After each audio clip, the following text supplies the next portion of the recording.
wanted to make this video for a while. Day before yesterday, sitting with a bunch of 22, 20, 24, 25-year-olds. Two out of those people, a boy and a girl, expressed their interest and shared that they want to do an MBA. One of them is in HR, another one is working in the marketing function of a marketing agent. And I was curious. I was like, when anybody, especially Gen Z, mentioned that they want to do an MBA or a course like MIM, which was going to cost you 1 to 2 years, and think between 25 to 50 lakh rupee. I was like, interesting. If you don't mind, talk me through the thinking that you have. And the thought process was conventional. The MBA will help them scale up the ladder in terms of jobs, corporates, growth, salary, opportunity. I have very strong opinions about programs that are so generic, like MBA. They cost a lot of money. They take a lot of time in a time period of your life and career stage, which is very, very critical and premium real estate. So I would like to share with you what I shared with these students, these professionals, if that's okay with you.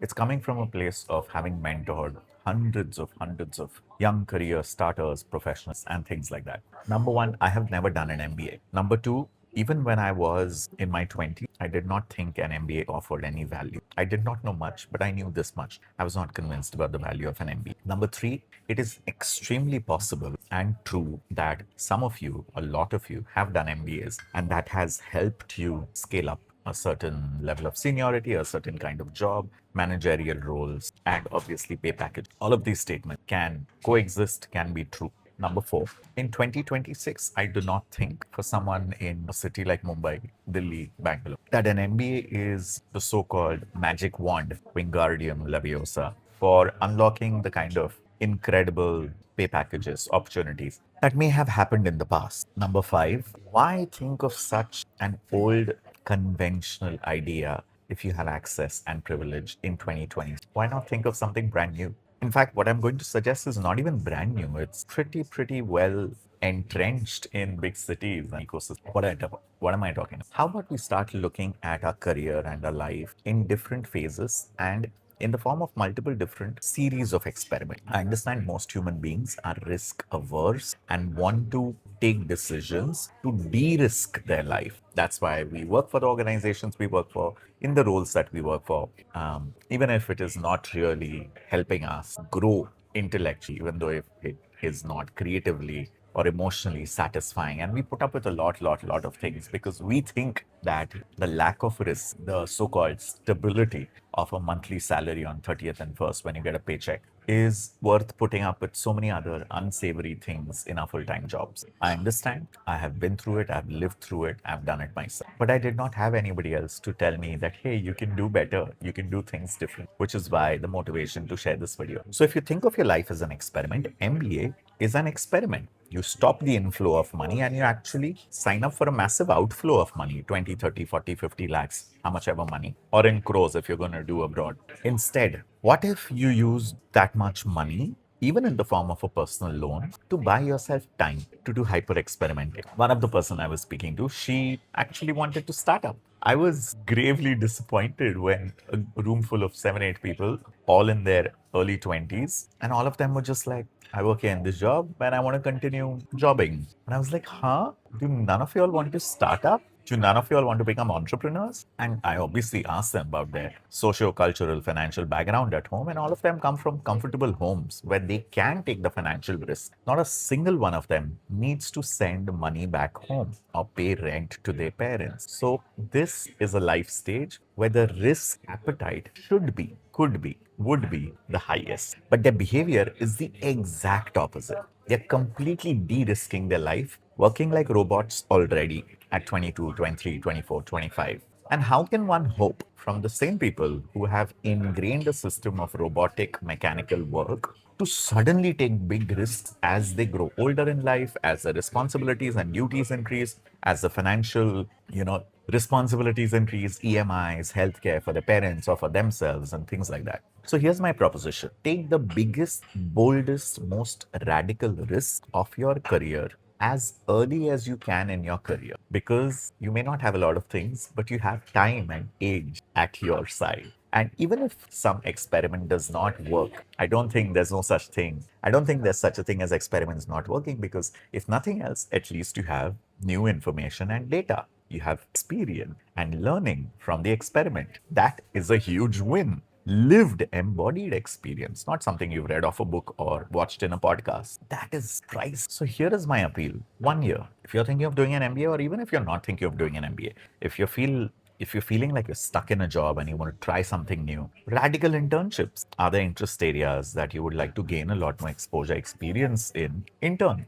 Remember, the idea is not to maximize the amount of money you make, but to maximize the amount of incredible real world experiences, offline conversations, knowledge sessions, deep dives, sandbox, hyper rapid prototyping, breaking things, learning things, breaking them again, making, breaking, learning, making, breaking, learning. Learning cannot and should not stop when you leave an education campus. If anything, you need to carve out a rapid, radical learning roadmap for yourself when you start working in your 20s and your 30s and your 40s, because that is the world we find ourselves in. Careers, jobs are no longer linear.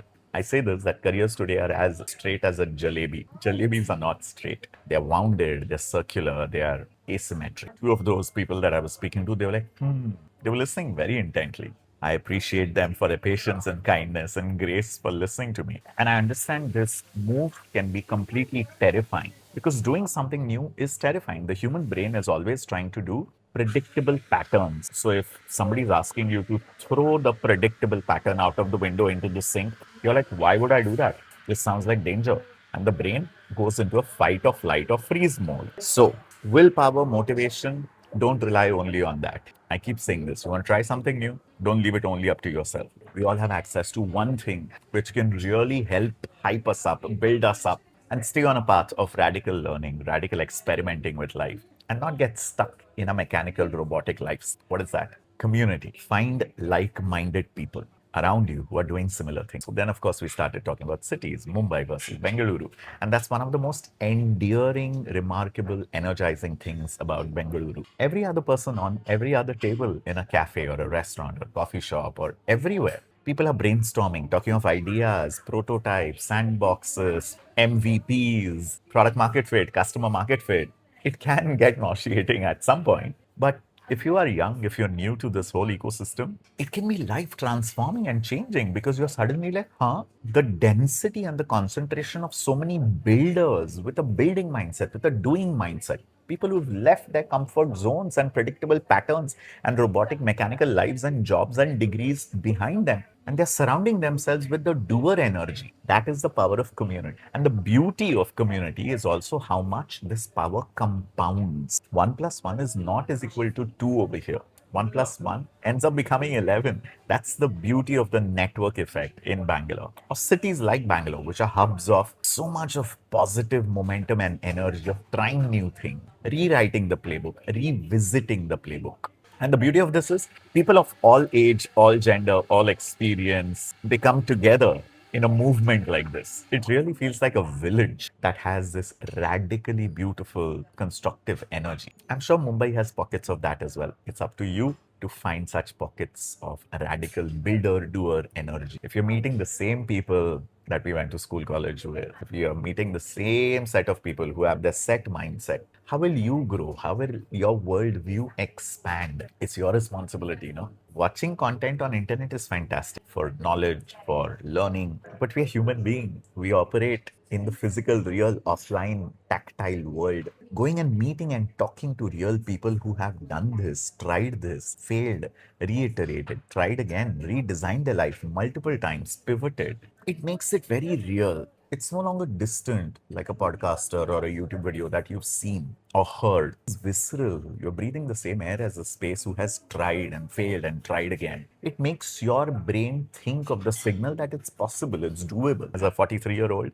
I really feel the boldest risk should be taken when you have the least amount of responsibilities in life. What is the worst that will happen? You can always fall back on your degree, on your alumni network, on the little experience that you have already. I have the energy within me. I have the capability within me to chase something which is not common. And that builds up so much positive morale, boosts your self esteem, self image, self confidence, and that opens up doors. Your self confidence opens up doors more than anything else. It's not about how big and successful and profitable the startup becomes always. Series of experiments, right? You're not married or attached to the outcome of the experiment. The doing is the reward. The trying, the building is the reward. Think of it that way. Let me know what you think of this. And as always, my DMs are open. You can reach out to me on LinkedIn, Ankit Vingurlekar. If there's any guidance you need, I would be absolutely happy to have a coffee with you. You'll have to buy me coffee. You'll have to make that much. Cheers. Be good, people.